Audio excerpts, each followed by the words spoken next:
네, 여러분 안녕하세요. 자, 이번 시간에는 동학농민운동과 가보개혁에 대해서 배워보도록 하겠습니다. 자, 1894년은 대한민국 역사에 있어서 좀 많은 사건이 발생한 기간입니다. 1894년에는 세 가지 사건이 발생하는데요. 첫 번째, 동학농민운동, 두 번째, 청일전쟁, 세 번째, 가보개혁입니다. 이 세 가지 사건이 동시다발적으로 연결되어서 이루어지기 때문에 주의 깊게 보셔야 되고, 특히나 1894년도는 이렇게 세 가지 사건이 있었기 때문에 시험에 잘 나온다는 거 반드시 기억하셔야 됩니다. 자, 먼저 동학농민운동부터 보겠습니다. 동학농민운동이라는 건 일대교주 최재형이 처음으로 만들었던 우리나라 고유의 종교입니다. 그래서 동학이 시작되고 나서 이걸 정부에서 압박을 하기 시작합니다. 그래서 첫 번째, 교주 신원운동을 먼저 벌여요. 교주 신원운동은 교주 최재우가 억울하게 옥살이를 하고 억울한 누명을 씌웠다. 그래서 우리 종교는 그렇게 나쁘지 않다라고 해서 우리 교조를 신원을 회복해달라. 그래서 교조 신원운동을 처음에 벌입니다. 그리고 그 이후에 동학농민운동은 고부농민봉기가 일어나게 됩니다. 자, 이 고부농민봉기는 뭐냐면 고부군수 조병갑이라는 사람이 만석부라는 저수지를 짓게 되는데, 이걸 사람들을 일부러 시켜서 만들어 놓고 물세를 과중하게 받기 시작하는 거예요. 이걸 참다 못한 정봉준이 이 만석부를 터뜨려 버리고 조병갑을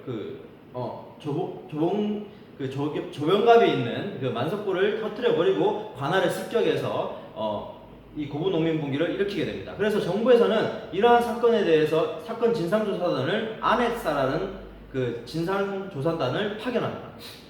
자, 이 아넥사가 근데 내려와서 조사를 하고 나중에 발표를 하는 걸 보니까 동학에 관련돼 있는 사람들만 잡아가서 오히려 조병갑의 처분은 그렇게 강하지 않고 동학에 관련된 사람들을 더 강하게 처분하는 걸 보여줍니다. 그래서 정봉준이 이걸 보고 참지 못해서 결국에는 동학농민운동이 1차 봉기를 하게 되는 겁니다. 자, 첫 번째 1차 봉기가 일어났을 때는요, 자, 전라도 고부에서 다시 시작됐고요. 그래서 점차 전라도 지역으로 점차 넓게 퍼져서 전주성까지 함락시킵니다. 처음에는 농민들이 나는 이렇게 해봤자 얼마 되겠나 이렇게 정부에서는 그렇게 쉽게 생각하다가 전주성까지 함락이 되는 걸 보고 아차 큰일 났구나 싶어서 급하게 정부에서는 청나라의 군대를 끌어들입니다.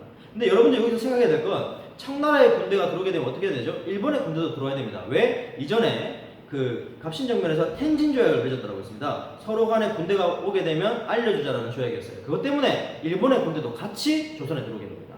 자, 그래서 동학농민운동을 일으켰던 사람들이 생각하기를, 우리 농민봉기가 일어났기 때문에 외국의 군대가 들어왔구나. 그래서 우리가 자진 해산해주자. 그래서 전주 화약이라는 걸 협정을 맺고 자진 해산을 해줍니다. 왜? 청나라 군대와 일본의 군대를 빼내기 위해서, 다시 돌아가라고 얘기하기 위해서. 대신에 정부에게 이렇게 요구합니다.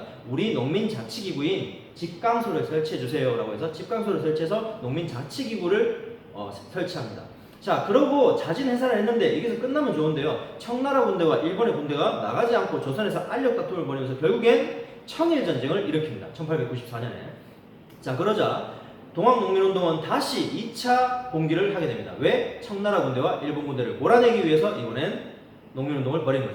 하지만 청나라 군대와 일본의 군대보다 농민들의 군대는 무기가 열악하겠죠. 그래서 무기의 열세를 극복하지 못하고 공주 우금치 전투에서 패배하면서 동학농민운동이 끝이 나버리게 됩니다. 자, 동학농민운동을 봤을 때 반봉건, 즉 신분제도를 철폐하는 게 반봉건이거든요. 반봉건적인 성격을 가지고 있고 반외세, 외세를 배척한다는 성격을 가지고 있습니다. 그리고 아래로부터의 개혁이다라는 말을 씁니다. 자, 저번 시간에 갑신정변은 위로부터의 개혁, 즉 지식인들만 했던 개혁이라고 했기 때문에 위로부터의 개혁이었습니다. 반대로 농민층이 개혁운동을 했기 때문에 아래로부터의 개혁이라고 부릅니다. 자, 무슨 말인지 알겠죠? 그래서 동학농민운동은 아래로부터의 개혁이다. 이 말 굉장히 시험에 잘 나오니까 꼭 기억해 주시기 바랍니다. 자, 그 다음, 가보개혁입니다. 1894년에 동학농민운동이 일어날 때쯤 정부에서는 가보개혁이라는 걸 하게 돼요. 1차 개혁 때는 김홍집이라는 사람이 내각을 구성하고 이제 개화를 하는데, 첫 번째 6조, 정부의 실무부서였던 6조가 있죠. 6조를 8아문이라는 걸로 꽂힙니다. 그리고 근대식 사법제도였던 경찰제를 도입합니다. 그 다음 은본위 화폐제를 사용합니다. 은본위 화폐제라는 건 화폐 단위를 은의 가격과 비교해서 결정하는 것을 은본위 화폐제도라고 합니다. 자, 그 다음 연좌제. 아버지가 잘못하면 그 아들도 그 죄를 묻는 게 연좌제인데 이걸 연좌제를 폐지했고요. 그리고 과부가 다시 재혼하는 것을 정부가 직접 허락을 해줍니다. 자, 그 다음 2차 개혁대입니다. 자, 2차 개혁대가 언제냐면요. 청일 전쟁이 지금 일어나고 있어요. 2차 전쟁 때는 청일 전쟁에서 일본이 청나라의 군대를 이겨서 거의 승기를 잡고 있을 때쯤입니다. 그래서 일본의 힘이 크잖아요. 그래서 일본이 이제 갑오개혁에 대한 개혁안에 영향력을 미치기 시작합니다. 그래서 일본의 입김을 잘 볼 수 있는 박영효라는 사람을 같이 내각에 세웁니다. 그래서 2차 때는 김홍집과 박영효 두 명이 연립 내각을 세워서 개혁을 하게 돼요.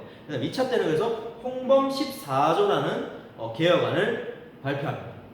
그리고 8아문, 1차 개혁 때 8아문을 고쳤잖아요. 이거 8아문을 다시 7부라는 부서로 바꿔버립니다. 그리고 사법권을 분리시켜요. 사법권. 그리고 교육 입국 조서를 발표합니다. 그래서 초등학교, 중학교, 지금 대학교 같은 이러한 교육 과정에 담겨 있는 교육 내용들을 정리해서 교육 입국 조서를 발표했습니다. 이 교육 입국 조서라는 말이 시험에 잘 나오니까 반드시 기억해 보세요. 갑오개혁 2차 개혁 때입니다.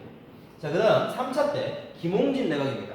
자, 김홍진 내각 3차 때는 박영효라는 사람이 일본어로 다시 망명해서 내려가 버려요. 그래서 3차 때는 다시 김홍진 혼자 하게 되고, 그리고 대표적인 내용이 종두법, 여러분들 여기 예방주사 맞는 거 있어요. 예방주사를 종두법이라고 하는데, 그리고 단발령을 합니다. 단발령은 조선의 선비들 상투를 틀고 있잖아요. 이걸 잘라버리는 겁니다. 자, 조선은 옛날부터 유교 국가였어요. 그래서 어른들, 조상님이 내려준 것에 대해서는 거의 다 자르는 것을 반대했었습니다. 그래서 조선의 혼이 담겨있는 상투를 자르더라는 건 목을 자르는 것과 똑같다라고 느꼈기 때문에 이 단발령에 대한 반발심이 굉장히 강했습니다. 근데 이때 당시 1894년도에서 청일전쟁이 끝나고 1895년도로 넘어가고 있을 시간인데 1895년도에 어떤 일이 일어나냐면 일본이 우리 명성황후를 시해하는 사건이 있죠. 을미사변이 발생합니다. 1895년에. 그래서 이 을미사변이 일어나면서 한나라의 공무가 죽고 조선의 혼이 담겨있는 상투를 잘라라. 이 두 가지 상황이 발생하니까 화가 난 나머지 을미의병이 일어납니다. 자, 이러한 상황에서 을미사변이 일어나면서 그 고종은 자신의 와이프가 죽었잖아요. 자신의 신변에 위협을 느끼게 됩니다. 그래서 1896년에 러시아 공사관으로 도망가는 사건이 발생하는데 이걸 아관파천이라고 부릅니다. 1896년에 아관파천이 일어나고 나서 한나라의 왕이 러시아 공사관으로 도망가 버렸어요. 그렇게 돼버리면 개혁이 어떻게 됐습니까? 당연히 유명무실하게 없어지는 거죠. 그래서 이 아관파천 이후로 이 갑오개혁이 실패로 돌아가게 됩니다. 자, 이 갑오개혁의 내용 1차와 2차, 3차 각 내용마다 있었던 내용을 반드시 다 기억해야 합니다. 이 내용은 제가 어떻게 줄여보려고 해도 지금도 사실 제가 줄인 거예요. 요 정도만 외워도 문제를 좀 풀 수 있으니까 한 80% 정도는 맞출 수 있을 겁니다. 최소한 이 정도라도 외우셔야 돼요.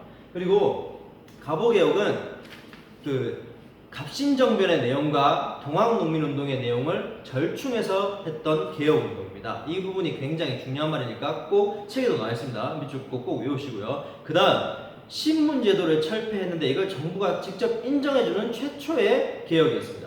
이전에 갑신정변에서도 그랬고 동학농민운동에서도 그 신문제를 철폐하자라고 주장했지만 정부에서 인정하지 않고 있었어요. 하지만 정부가 최초로 인정을 했던 신분제도를 철폐하자라고 했던 개혁 내용은 갑오개혁이 최초라는 것을 반드시 기억해줘야 됩니다.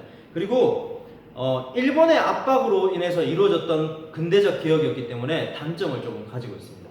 네, 왜냐하면 청일전쟁에서 일본이 승리하면서 박영효라는 사람이 꽂아넣으면서 일본이 영향력을 미쳤잖아요. 그래서 일본이 영향력을 줬던 그 아쉬운 개혁이었다라는 게 중요한 포인트입니다. 그래서 오늘 배웠던 내용, 동학농민운동과 그 다음 갑오개혁, 그리고 한 가지 더 청일 전쟁도 같이 일어나고 있었다는 것, 이 세 가지 사건이 동시에 일어나고 있다는 걸 반드시 연관지어서 외워주셔야 합니다.